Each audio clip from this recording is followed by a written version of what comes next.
Hi, my name is Greg Unthank with the Referred team at Remax Preferred Group Management and Rentals.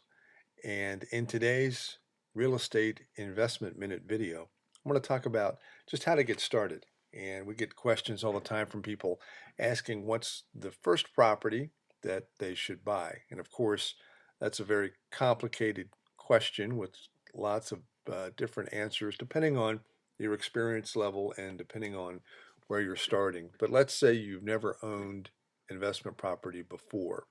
So the first thing you want to ask yourself or look at is, do you currently own your own home, and do you have plenty of cash reserves?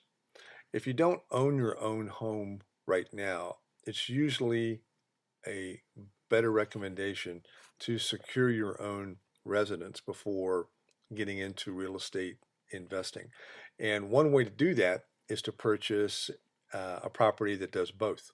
So if you bought a 3 or a 4 family or even a 2 family unit, there's some real advantages to that, in that you can finance that property just like you would a single family residence, where you might just need 3.5% down payment instead of the 20 or 30% down.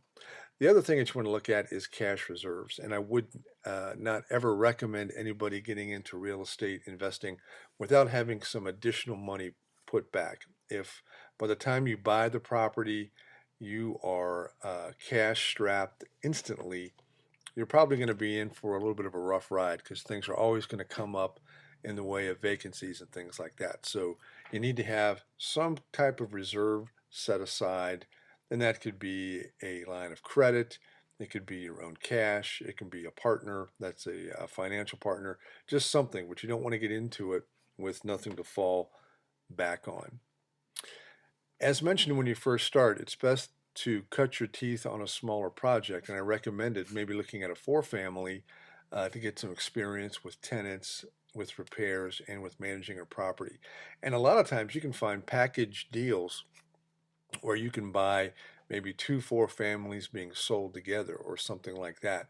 Those are real good projects to look at, where you still uh, get some additional units there to provide cash flow, but you're still dealing basically with 2 or three quad buildings, or maybe a quad and a 2 family, something like that, where it's much easier to handle than a larger apartment building.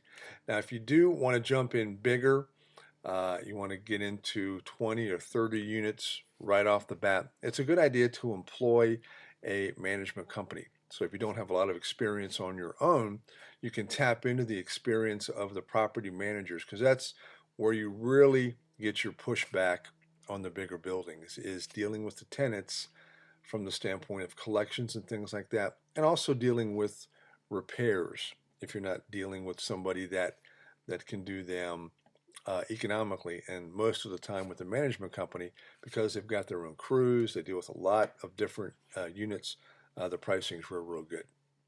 So there you go.